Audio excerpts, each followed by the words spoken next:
안녕하세요. 축진먹입니다. 맨체스터 시티가 드디어 골키퍼를 변경할 수도 있다는 얘기들이 나오고 있습니다. 일단 먼저 이러한 얘기들이 지금 단기간에 여러 뉴스가 급격하게 올라와서 맨시티의 골키퍼 변화가 확실히 시작되고 있다는 걸 체감할 수 있습니다. 튀르키예의 갈라타사라이라는 팀이 에데르송을 영입하기 위해서 제안을 했다고 하는데요. 지금 에데르송은 맨체스터 시티와의 계약이 1년 정도 남은 상황이고요. 맨체스터 시티는 에데르송과 계약이 만료되기 전에 현금화를 할 수 있는 마지막 시기입니다. 일단 갈라타사라이 측에서는 에데르송의 이적료로 300만 유로, 우리 돈 48억 정도를 제안했습니다. 그리고 이제 갈라타사라이가 에데르송 개인에게 얘기를 했던 건 연봉 1,500만 유로, 주급으로 따졌을 때는 28만 유로 정도 되고요. 4억 6천만 원 정도의 높은 주급을 받을 수 있는 제안입니다. 에데르송 측에서도 좀 구미가 당기는 계약일 것 같고요. 사실 맨체스터 시티 입장에서 이번 이적 시장에서 과제 중에 하나가 골키퍼 교체였던 만큼 에데르송의 선방 능력이 많이 불안했었는데요. 현금화할 수 있는 마지막 기회에 꽤나 구미가 당기는 제안이 들어왔습니다. 그 다음은 이 에데르송을 나갔을 때 누굴 데려올 거냐?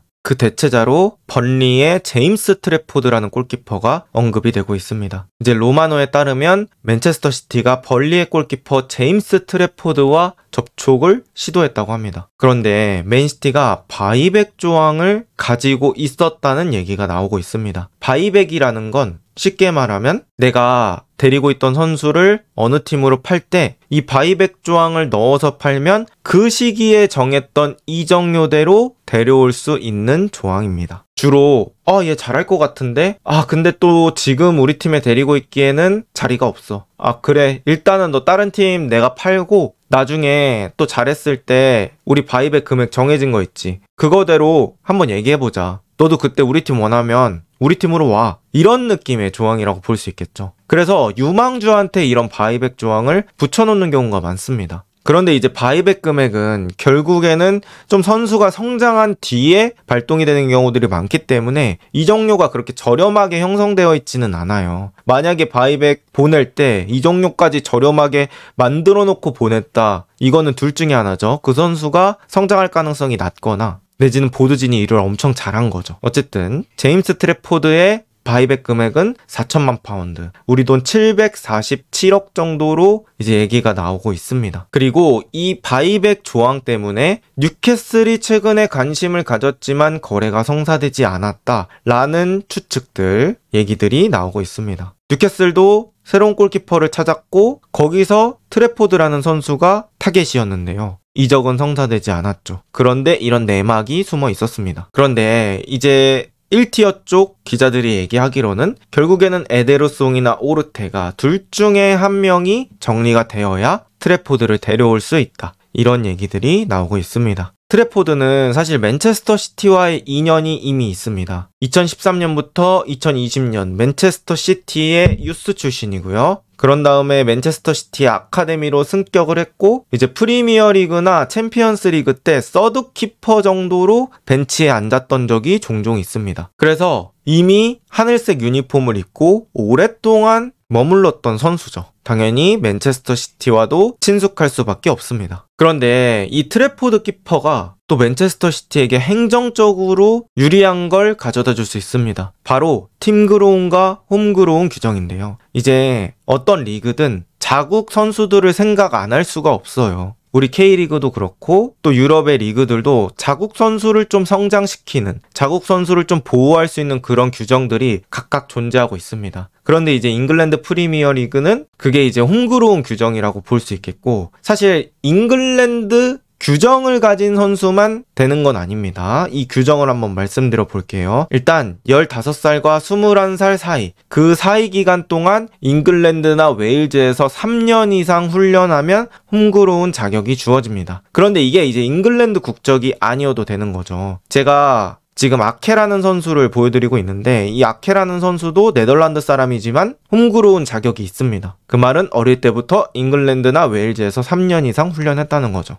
그리고 이제 조금 더 깊은 규정, 조금 더 달성하기 어려운 규정이 바로 팀 그로운입니다. 팀 그로운은 15살부터 21살 사이에 클럽에서 3년 이상 훈련한 선수입니다. 그러니까 맨체스터 시티라는 팀에서 저 나이에 3년 이상 훈련하는 거죠. 그리고 여러분들도 이미 눈치채셨겠지만 팀 그로운을 충족하면 홈 그로운은 자동으로 충족이 됩니다. 왜냐면 지금 얘기하는 클럽들은 다 잉글랜드 클럽이기 때문이죠. 잉글랜드 클럽이니까 당연히 잉글랜드에서 훈련을 할 거고 팀 그로운이 만족되는 선수들은 홈 그로운까지 자동으로 만족이 됩니다. 자, 이제 말씀을 드려볼게요. 그런데 이 팀 그로운, 홈 그로운이 왜 중요하냐? 바로 선수 등록 규정 때문이죠. 홈 그로운 선수는 최소 8명 들어가야 한다는 프리미어리그 선수 등록 규정이 있습니다. 그리고 챔피언스 리그 선수 등록 규정은 홈 그로운 최소 8명, 그 홈그로운 8명 중에 4명은 팀그로운으로 구성되어야 한다. 이런 규정이 있는 거죠. 그러니까 이런 것들을 보면 프리미어리그가 어떻게 해서 자국리그를 더 좋은 퀄리티로 만드는지를 보여주는 거죠. 다른 국적의 선수라도 좋은 선수들 미리미리 잉글랜드로 오면 이런 자격 얻을 수 있다. 그리고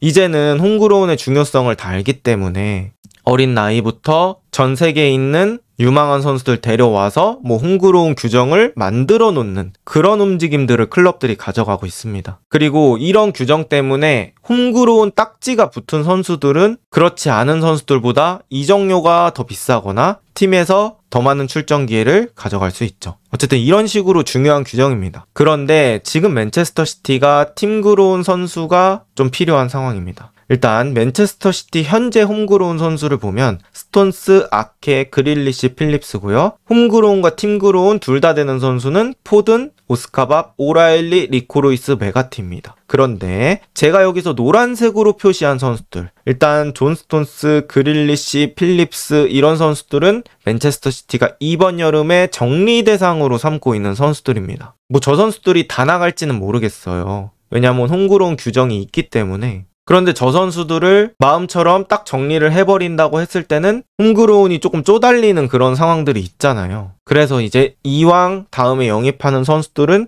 좀 그런 걸 만족시키는 선수가 오면 좋겠다. 이런 상황인데 그게 바로 트래포드인 거죠.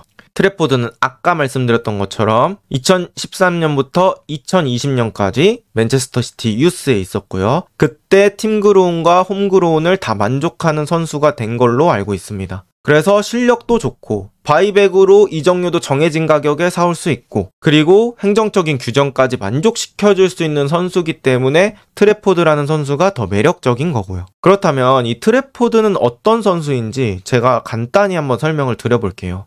일단 벌리의 수비축구에서 아주 핵심적인 역할을 했습니다. 벌리가 이번 시즌 프리미어리그로 승격을 했는데요. 스콧 파커라는 감독 아래서 엄청난 수비축구로 승격을 했습니다. 일단 46경기 28번의 승리, 16무 2패 이렇게 기록을 했고 2번밖에 지지 않았어요. 그리고 실점 기록을 보면 진짜 어마어마합니다. 46경기에서 16번의 실점밖에 기록하지 않았습니다. 이제 우리가 흔히 수비축구 하면 떠오르는 그런 감독과 팀이 바로 무리뉴 때의 첼시죠. 그때 38경기에서 15번의 실점으로 아직까지도 회자되고 있는 그런 시즌이잖아요. 그런데 물론 2부 리그라는 걸 감안은 해야겠지만 그럼에도 46경기에서 16번의 실점 정말 엄청난 기록이고요. 뒤에서도 설명드리겠지만 챔피언십 역대 최소 실점 기록이라고 합니다. 어쨌든 수비진의 도움도 있었지만 이 트래포드라는 선수의 부활이 벌리의 수비 축구에서 엄청나게 중요한 역할을 했다. 이렇게 볼 수 있을 것 같습니다. 그리고 24-25 시즌 트래포드가 보여준 놀라운 기록이 있습니다. 일단 첫 번째 챔피언십 최다 클린시트 기록입니다. 29번. 클린시트는 쉽게 말하면 무실점 경기입니다. 무실점 경기를 무려 29번이나 기록했고요. 또 최소 실점 기록에 기여했습니다. 아까 말씀드렸던 것처럼 벌리라는 팀이 실점 16점, 챔피언십 역사상 최저 실점을 기록했습니다. 그리고 EFL 챔피언십 이달의 선수상 1월에 탄 적도 있습니다. 골키퍼가 이달의 선수상 타는 게 그렇게 흔히 있는 일은 아닌데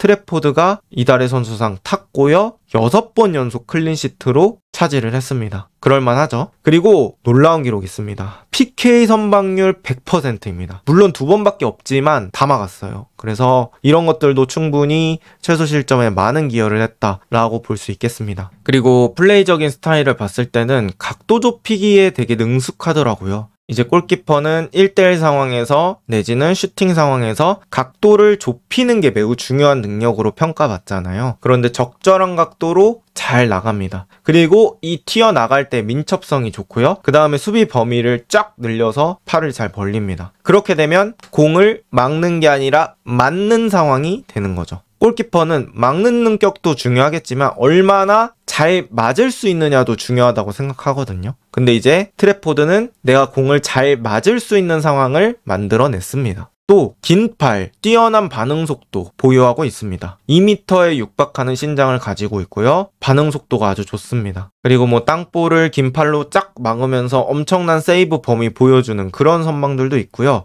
2차 수비 동작도 상당히 좋다고 느꼈어요. 저는 이제 프리미어리그에서 2차 수비 동작하면 아스날의 라야라는 선수가 떠오르는데, 라야 보면은 맞고 나서 바로 일어나서 또 맞고 이런 장면들이 되게 좋거든요. 그런데 트래포드 역시 일어나서 바로 막는 그 속도가 되게 빠르다고 느꼈습니다. 그래서 이런 것들을 봤을 때는 이제 맨체스터 시티도 잘 막는 골키퍼의 필요성을 느끼고 있구나 라는 생각이 들었습니다. 여러분들도 아시겠지만 지난 시즌도 그렇고 여태까지도 그렇고 골키퍼는 이러니 저러니 해도 그냥 잘 막는 게 장땡입니다. 빌드업 못하는 골키퍼? 일단은 프리미어리그까지 갔다 그러면 못해도 센터백에게 기본 패스는 줄 정도가 당연히 되고요. 미드필더 정도의 볼 배급을 기대하는 게 아니라면 웬만한 골키퍼는 그냥 롱킥 시키면 자신의 역할 이상은 할 수 있습니다. 펩이라는 감독이 어떻게 사용할지는 모르겠지만 어쨌든 막는 게 중요하다는 거죠. 크루트와 돈나룸마, 알리송 같은 골키퍼들이 선방 능력이 중요한 게 왜 중요한지를 보여줬다. 그리고 트래포드 역시 에데르송보다는 선방 능력이 좋기 때문에 또 좋은 방향으로 나가고 있지 않나 라는 생각을 합니다. 그리고 너무 당연하겠지만 에데르송보다 영어를 훨씬 잘합니다. 트래포드는 잉글랜드 사람이기 때문이죠. 그래서 수비진과의 소통에서도 큰 도움이 되지 않을까 싶습니다. 자, 이렇게 트래포드라는 골키퍼 한번 알아봤고요. 과연 맨체스터 시티 이 트래포드라는 골키퍼를 영입해서 또 새로운 우승컵을 들어올릴 수 있을지 기대를 해보도록 하겠습니다. 이번 영상은 여기까지입니다. 좋은 하루 보내세요.